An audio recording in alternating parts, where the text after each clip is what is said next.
The Imperial war chamber fell silent as Empress' voice echoed through the crystalline halls of the dreadnought Eternal Conquest. Her 8-foot frame, encased in gleaming battle armor that had seen 1,000 victories, trembled with barely contained rage. The dozen alien commanders surrounding the holographic battle display instinctively stepped back, their various forms of alien physiology all sharing the same expression of terror. "Who Mended battle suit?" she roared again, her forearms gesticulating wildly at the pristine condition of her legendary armor. The suit had been damaged beyond repair just 3 rotations ago during the brutal siege of 442B. A human plasma cannon had torn through the chest plate, melted the servo motors in her left arm, and completely destroyed the life support systems. By all accounts, the armor should have taken her weapons engineers at least 2 cycles to repair, if it could be repaired at all. The damage had been catastrophic. Yet here she stood, her armor not just functional, but improved. The chest plate gleamed with a mirror finish that seemed almost alive. The servo motors in her arms moved with a fluidity she had never experienced in 3 decades of warfare. Most disturbing of all, her heads-up display showed efficiency ratings that physics as her people understood it. General N, her most trusted advisor, cleared his throat with a sound like grinding stone. His reptilian features were pale with concern. "Your Majesty, our engineering teams swear they never touched your armor. When they arrived at the repair bay this morning, they found it. Like this." "Like this?" His voice dropped to a dangerous whisper.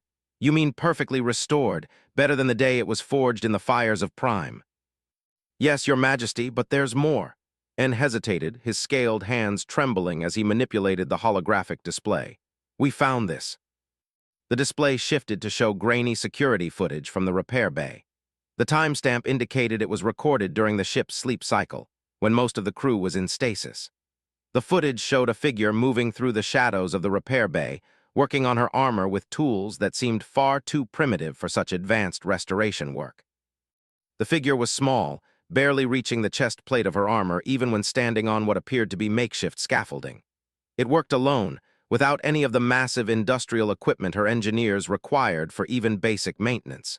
Most shocking of all, the figure appeared to be human. "Impossible," breathed. "We destroyed the humans 6 months ago. Every human ship in this sector was obliterated. They are extinct."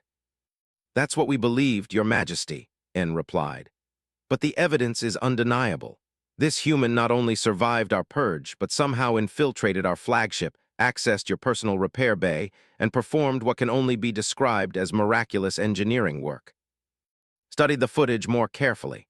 The human moved with purpose and confidence, as if familiar with technology that should have been completely alien to its primitive species. It used tools that looked like they were cobbled together from scrap metal, yet achieved results that surpassed the capabilities of her most advanced engineering core. "Where is this human now?" she demanded. "Unknown, Your Majesty. Security sweeps have turned up nothing. It's as if the creature simply vanished." The Empress began packing the length of the war chamber, her newly perfected armor making no sound despite its massive weight. Her mind raced through the implications. Humans were supposed to be a weak species, barely capable of space flight, easily crushed beneath the might of her empire. Yet somehow, one of them had not only survived the total destruction of their civilization, but had demonstrated engineering capabilities that exceeded her own people's understanding. "What kind of modifications were made to my armor?" she asked, her voice taking on a more thoughtful tone. Admiral, her chief engineer, stepped forward. His features clicked nervously as he spoke. "Your Majesty, the modifications are extraordinary. The chest plate has been reinforced with some kind of lattice structure that makes it 30% stronger while actually reducing weight. The servo motors have been completely rebuilt with components we don't recognize. They're more responsive and powerful than anything in our arsenal." He paused, his compound eyes reflecting the holographic display. "But perhaps most remarkable are the improvements to your life support systems. The humans somehow increased oxygen efficiency by 40% while adding redundancies we never considered. If you were to suffer catastrophic system failure, you could survive in hard vacuum for twice as long as before." "Show me the repair bay," commanded. The group moved through the ship's corridors toward the restricted engineering section. The Eternal Conquest was a monument to her empire's technological superiority. a ship 3 kilometers long that housed 50,000 crew members and enough firepower to level a continent. Yet as they walked, found herself looking at the familiar walls with new eyes, wondering how a single human could have moved through her ship undetected. The repair bay was exactly as she remembered it, a cavernous space filled with the tools and equipment necessary to maintain her battle armor. But something felt different. There was a subtle organization to the space that hadn't existed before, as if someone had optimized the layout for maximum efficiency. "Here, Your Majesty," Admiral said, pointing to a workbench in the corner. "This is where the human performed the work." Approached the bench and immediately noticed details that the security footage had missed. The tools left behind were indeed primitive by her standards, but they showed signs of modification and adaptation that spoke to remarkable ingenuity. A simple wrench had been fitted with microservos to allow for precision work. A basic scanner had been rewired to interface with technology it was never designed to understand. But what caught her attention most was a small data pad left beside the tools. It was clearly of human manufacture, crude and bulky compared to her Empire's sleek technology. She picked it up with one of her massive, gauntleted hands, surprised to find it still functional. The screen flickered to life, displaying text in the human language. Fortunately, her armor's translation systems were still functional and had been programmed with human linguistic patterns during their conquest. "Personal log, engineer," she read aloud. "Day 127 since the fall of Earth. I've managed to infiltrate the alien flagship and complete repairs on what appears to be their leader's battle armor. The technology is fascinating, clearly centuries ahead of our own, but built with surprising inefficiencies. I've made several improvements that should increase performance significantly." She scrolled through more entries, each one revealing details that chilled her to her core. Day 89, found a way into their ship through a maintenance shaft they apparently don't monitor. Their security is impressive but designed to stop large-scale attacks, not a single infiltrator. Day 103, spent weeks studying their technology. It's advanced but brute force in its approach. They have the materials science to build incredible machines but lack the engineering finesse to optimize them properly. Day 115, located what I believe is their leader's armor. The damage is extensive but repairable. More importantly, I can make improvements that will demonstrate human ingenuity. Perhaps if I show them what we're capable of, they might reconsider their genocide. The final entry was the most disturbing. Day 127, work complete. I've improved their leader's armor beyond its original specifications using principles of efficiency and redundancy that humans excel at. I hope this demonstration of goodwill might open a dialogue. If they're going to hunt down the last of humanity, at least they'll know we were more than the primitive savages they believed us to be. Set down the data pad, her 4 hands trembling slightly. This had infiltrated her flagship not for revenge or sabotage, but to demonstrate his species' worth. He had spent nearly 4 months living in secret aboard her ship, studying her technology, and then used that knowledge to improve her armor as a gesture of peace. "Your Majesty," General N asked, noticing her prolonged silence. "This human," she said slowly, "how long has it been since we destroyed there?" 6 standard months, Your Majesty. And this log indicates he's been aboard our ship for over 4 months. She turned to face her assembled commanders. That means he's been here, living among us, for nearly the entire time since we conquered his species. The implications were staggering. Not only had a human survived the complete destruction of his civilization, but he had somehow tracked down her fleet, infiltrated her flagship, and lived undetected for months. The level of determination, resourcefulness, and sheer audacity required for such a feat was beyond anything she had attributed to the human species. "Begin a ship-wide search," she commanded. "Not a security sweep looking for threats, but a careful investigation. I want to know how this survived, how he found us, and how he's managed to remain hidden. Use non-lethal methods. If we find him, he's to be brought to me unharmed." "Your Majesty," Admiral interjected, "are you certain that's wise? This human has demonstrated capabilities we didn't know his species possessed. He could be dangerous."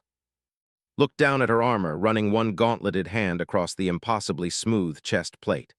"Admiral, this human had access to my personal armor for days, possibly weeks. If he had wanted me dead, there were 1,000 ways he could have sabotaged it. Instead, he made it better. He made me stronger." She turned to address all her commanders. We assumed humans were primitive because their technology was less advanced than ours. But what if we were measuring the wrong things? What if their true strength lies not in the sophistication of their tools, but in their ability to innovate, to solve problems with limited resources, to accomplish impossible things through sheer ingenuity? The war chamber fell silent again, but this time it was the silence of contemplation rather than fear. Find repeated, I have questions for him. As her commanders dispersed to begin the search, remained in the repair bay, studying the primitive tools that had accomplished miraculous work. For the first time since beginning her conquest of this galaxy, she wondered if her empire might have made a terrible mistake. The hunt for the last human had begun, but now it was driven by curiosity rather than the desire for extermination. In the vast corridors of the Eternal Conquest, continued to hide, unaware that his gesture of desperate diplomacy had fundamentally changed the perspective of the most powerful being in the galaxy. The game between predator and prey was about to become far more complicated. Pressed himself against the cool metal wall of the ventilation shaft, listening to the footsteps echoing in the corridor below. For 3 days now, the search patterns had changed. The massive alien warriors who normally thundered through the ship's passages with the confidence of apex predators now moved carefully, methodically, like investigators rather than hunters. He had heard the announcement over the ship's communication system, though his understanding of their language was still limited. The tone had been different, lacking the usual harsh commands that characterized their military communications. Something had changed, and suspected it had everything to do with his work on the Empress's armor. His hiding place was a forgotten maintenance tunnel that ran between the ship's primary and secondary hull. According to the technical manuals he had painstakingly decoded over the past 4 months, this section was only accessed during major overhauls, which occurred once every 50 standard cycles. It was cramped, barely wide enough for his human frame, but it had served him well. Opened his salvaged datapad and reviewed his notes. In 4 months of careful observation, he had mapped the ship's routines, learned the basics of their language, and most importantly, understood their technology well enough to make meaningful improvements. The aliens were incredibly advanced, but they approached problems with overwhelming force rather than elegant efficiency. It was like watching someone use a sledgehammer to install delicate electronics. The irony wasn't lost on him. Humanity's greatest weakness had become his greatest strength. While his people had lacked the advanced materials and energy sources of the alien empire, they had developed a culture of innovation born from necessity. Every human engineer learned to do more with less, to find solutions that were elegant rather than expensive. A soft chime from his data pad interrupted his thoughts. He had rigged a simple motion detector using salvaged components to monitor the main corridor outside his hiding place. Someone was approaching, and their movement pattern was different from the search team's. This was a single individual, moving with purpose but not in a hurry. Carefully adjusted his position to peer through a tiny gap in the ventilation grating. What he saw made his heart race. The Empress herself stood in the corridor, alone and apparently unarmed. Her massive frame was encased in the armor he had spent weeks repairing and improving. Seeing it in action was oddly satisfying. The servo motors moved with the fluid precision he had engineered, and the heads-up display glowed with the enhanced efficiency ratings his modifications had achieved. But why was she here? This section of the ship was rarely visited, far from the command centers and residential areas where someone of her importance would normally be found. As he watched, Empress began to speak, her voice carrying clearly in the empty corridor. She said, the pronunciation of his human name awkward but recognizable. I know you're here somewhere. Your repairs to my armor were extraordinary. I want to speak with you. Felt his throat tighten. Somehow she knew exactly where to find him, but how? He had been so careful, so thorough in covering his tracks. I'm not here to harm you, the Empress continued, her voice taking on an almost conversational tone. Your data pad revealed much about your intentions. You sought to demonstrate your people's worth, to show that humans deserve to live. Perhaps it's time we had that conversation. She paused and could see her massive head tilting, as if listening for any sound that might betray his presence. I've read your logs. You've been aboard my ship for 4 months, studying us, learning our ways. You've seen how we live, how we think, how we make war. Tell me, what do you think of the Empire? Remained silent, every instinct screaming at him to stay hidden. This could be a trap, a psychological manipulation designed to draw him out so they could capture or kill him. But something in her tone suggested genuine curiosity rather than deception. "Your species fought bravely when we came to your world," said, beginning to pace slowly up and down the corridor. "Your ships were primitive, your weapons crude, but your tactics were creative. You forced us to adapt our strategies in ways we hadn't expected. Most species surrender when faced with our overwhelming technological superiority. Humans fought until the very end." She stopped directly in front of his hiding place, and for a terrifying moment, he thought she might have detected his presence. But she was looking down the corridor, not at his concealed position. "I destroyed your believing it was necessary," she continued. "My empire has conquered 17 star systems, absorbed dozens of civilizations. It's a process that has served us well. We offer membership in our empire to species that can contribute meaningfully. Those that cannot adapt are removed. It's brutal but efficient." Felt anger burning in his chest. The casual way she described genocide, as if it were nothing more than an administrative decision, made him want to scream. But he forced himself to remain calm and listen. "But you have demonstrated something my advisors and I failed to consider. Your species may lack our advanced technology, but you possess something equally valuable. You think differently than we do. You solve problems in ways we wouldn't consider. You take our sophisticated but inefficient technology and make it better using principles we never thought to apply." The Empress moved closer to the wall where was hidden, and he could see the fine details of his repair work. The chest plate bore no visible scars from the damage that should have taken weeks to fix. The servo joints moved with mechanical precision that exceeded the original specifications. "My chief engineer tells me that some of your modifications shouldn't work according to our understanding of physics," she said with what sounded like amusement. "Yet they do work, and they work better than our original design. You've made improvements to technology that my people spent decades perfecting, and you did it with tools that we would consider primitive." Began to understand why she was here. This wasn't just about finding him, it was about understanding how he had accomplished the impossible. "I have a proposition for you," said, her voice taking on a more formal tone. "Show yourself and we can discuss the future of our species, both of our species." The implications of her words hit him like a physical blow. She wasn't talking about his individual future. She was suggesting there might be hope for humanity itself. But it could still be a trap. Had survived this long by being cautious, by assuming the worst and preparing for betrayal. Every logical part of his mind told him to stay hidden, to wait until she left, to continue his solitary existence aboard her ship. Yet what was the alternative? He could hide for months or even years, but eventually he would make a mistake or they would find him. And even if he somehow managed to remain hidden indefinitely, what would it accomplish? He was one man aboard a ship of 50,000 aliens. He couldn't fight them, couldn't escape, couldn't rescue the scattered remnants of humanity that might still exist somewhere in the galaxy. His only real option was to take the enormous risk of trusting the very person who had ordered the destruction of his entire civilization. Made his decision. He carefully opened the access panel to his hiding place and dropped down into the corridor. The Empress turned at the sound, and for the first time, they faced each other directly. The size difference was even more dramatic than he had expected. Her 8-foot armored frame made him feel like a child confronting an adult. "Your Majesty," he said, using the formal address he had learned from monitoring their communications. His voice was hoarse from months of disuse. Studied him with 4 eyes that seemed to catalog every detail of his appearance. "You're smaller than I expected," she said, not unkindly. "And younger. How old are you?" 28 standard years, he replied, surprised by the directness of the question. 28, she repeated thoughtfully. "You've spent nearly 20% of your entire life learning to survive among enemies who killed your entire species. Most beings would have surrendered to despair long ago." Felt the familiar weight of grief and anger that had driven him through the darkest months since Earth's fall. Giving up wouldn't honor the memory of the 6 billion people you murdered.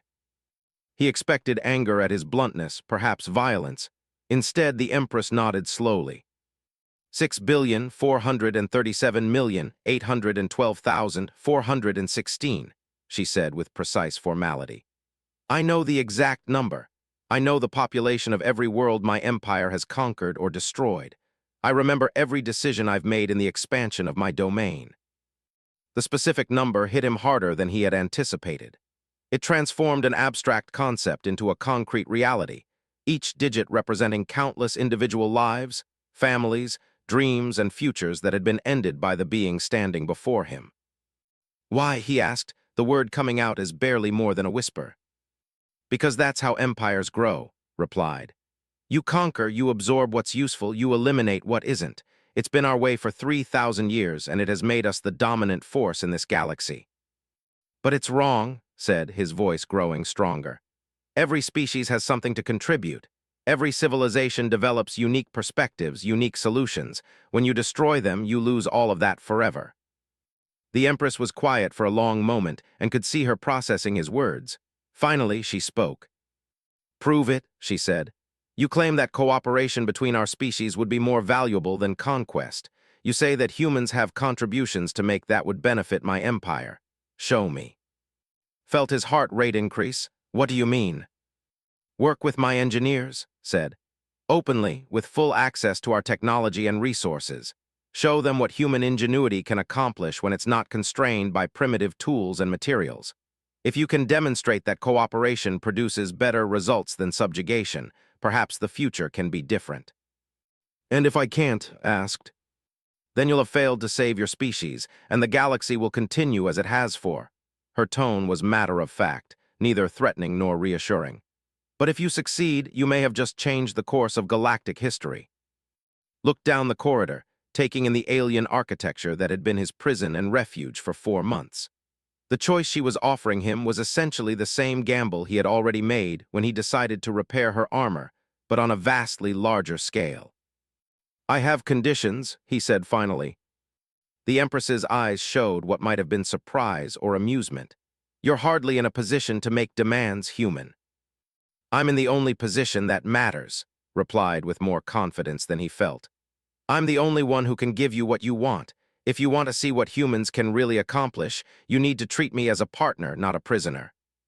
Studied him for another long moment. State your conditions. First, I want complete access to your technical databases and engineering facilities. I can't improve your technology if I don't understand how it works. She nodded, agreed. Second, I want regular communication with my own species. If there are other human survivors out there, I need to know they're safe. That may not be possible, the Empress said. My empire spans dozens of systems. Locating scattered survivors would be. Figure it out, interrupted. You have the most advanced civilization in the galaxy. If you can't find a few thousand human refugees, maybe your technology isn't as superior as you think. For a moment, thought he had pushed too far.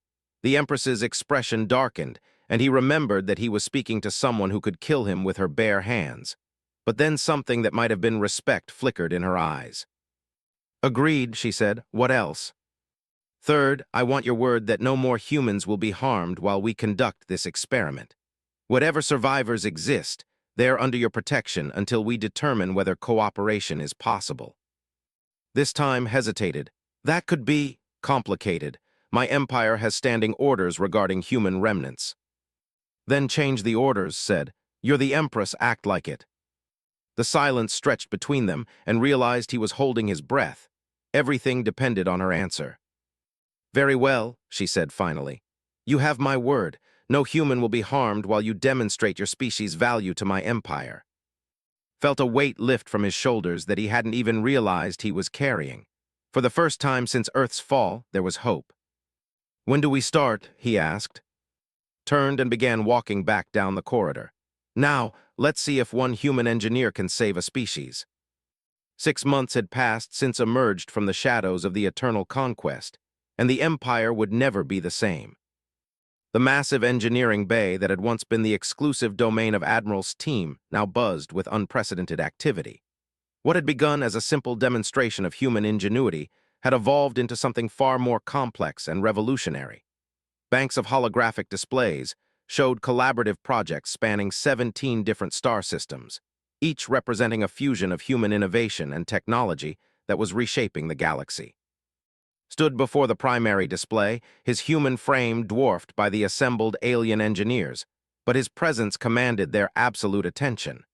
Over the past months, he had become something unprecedented in culture, a teacher whose students were members of a supposedly superior species. "The quantum resonance field you're generating is still too broad," he explained to Chief Engineer Eth, a crystalline being whose species had joined the Empire 2 centuries ago. "You're trying to solve the problem with more power, but what you need is more precision." He gestured to the holographic schematic floating between them, highlighting specific components with practiced ease. "Look at the harmonic frequencies. Instead of overwhelming the interference pattern, we can create a complementary wave that cancels it out entirely. It uses 17% of the energy and produces better results." Eth's crystalline structure shifted to a pale blue, indicating confusion. "But the mathematics suggest that such a solution should be unstable. Our models predict cascade failure within hours."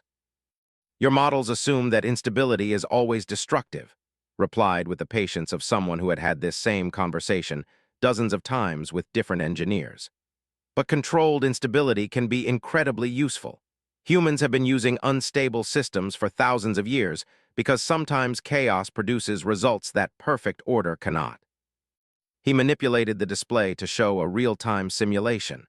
"Watch what happens when we introduce controlled variance into the quantum field." The simulation ran, and the assembled engineers watched in fascination as the supposedly unstable system not only maintained coherence, but actually improved its performance over time. The random fluctuations that engineering doctrine would have eliminated were instead channeled into a self-correcting mechanism that made the entire system more robust. "Impossible," breathed Admiral, his compound eyes reflecting the dancing patterns of the simulation. "Only if you assume that perfection is the goal," said. "But sometimes, good enough that adapts is better than perfect that breaks." The door to the engineering bay hissed open, and Empress entered. The assembled engineers immediately stepped back and offered the ritual salutes of their respective species, but simply nodded respectfully. Over the months, their relationship had evolved from captor and prisoner to something approaching equal partnership, though the underlying tension never fully disappeared. "How goes the integration project?" she asked, her eyes taking in the complex displays surrounding them. "Better than expected," replied. "We've successfully implemented hybrid systems on 12 different ship classes, improved efficiency in manufacturing centers across 8 systems, and developed new communication protocols that have reduced inter-system coordination time by 30%. And the human survivors?"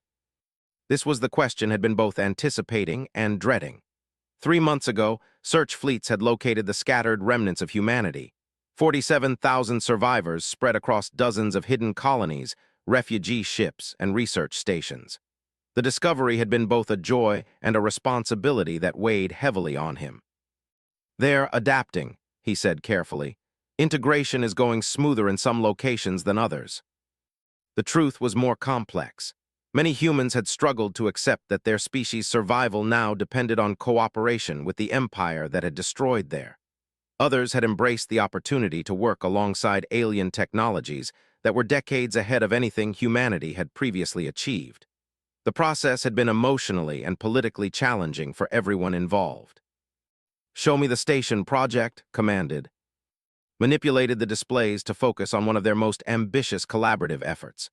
The screen showed a massive space station under construction in orbit around a gas giant in the former human territory. Unlike the purely functional designs that characterized architecture, this station incorporated human aesthetic principles, creating something that was both technologically advanced and somehow organic in its beauty. "The station will serve as a research center and diplomatic hub," explained. "It's designed using hybrid engineering principles that combine materials science with human design philosophy. The result is a structure that's more efficient than traditional imperial architecture, but also more adaptable to changing circumstances." "And the population?" asked. 15,000 humans and 12,000, plus representatives from 6 other member species, said. "It's the largest truly integrated community we've attempted." The Empress studied the display thoughtfully. "I've received reports that not all of my people are pleased with these developments." Had heard the same reports. A significant faction within the military hierarchy viewed the integration project as a dangerous precedent that undermined the Empire's traditional dominance-based structure. General N had been particularly vocal in his opposition, arguing that treating conquered species as equals would weaken the Empire's ability to maintain control over its vast territories. Change is always difficult, said diplomatically, but the results speak for themselves. Every system that has implemented hybrid technologies has seen improvements in efficiency, innovation, and productivity.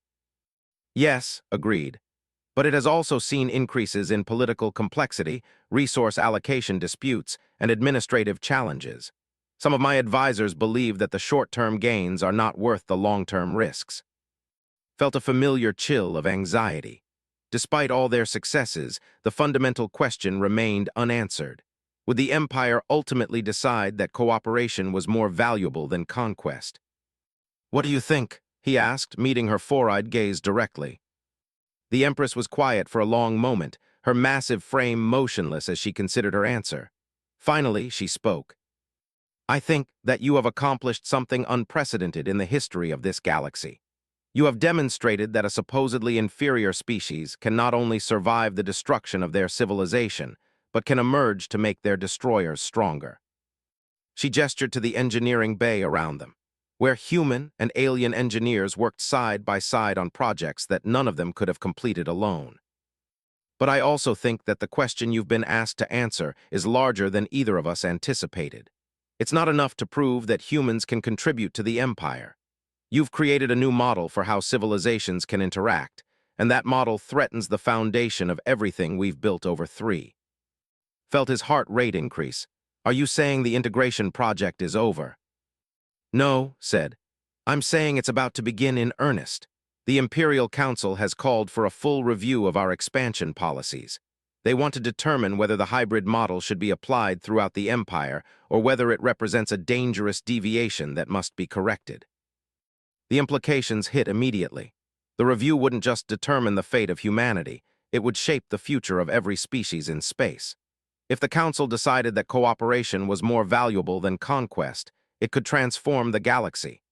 If they chose to return to traditional methods, it would mean not just the end of the integration project, but likely the elimination of every human survivor. "When?" he asked. "One standard month. The Council will convene on the Imperial capital world of Zephyr Prime. You will present the evidence for continued integration, and the Council will make their decision." Felt the weight of an entire species' survival settling on his shoulders. "Will I be presenting alone?" "No," said. "I will be advocating for the hybrid model as well, but you must understand that if we fail to convince the Council, there will be no second chances. The Empire doesn't tolerate failed experiments." Over the following weeks, threw himself into preparation with an intensity that worried even his alien colleagues. He compiled data from every successful integration project, documented improvements in efficiency and innovation, and prepared arguments for why cooperation produced better results than domination. But he also knew that data and logic might not be enough. The Empire had built its identity around the concept of technological and cultural superiority. Asking them to abandon that identity in favor of equality and cooperation meant asking them to fundamentally change who they were as a civilization.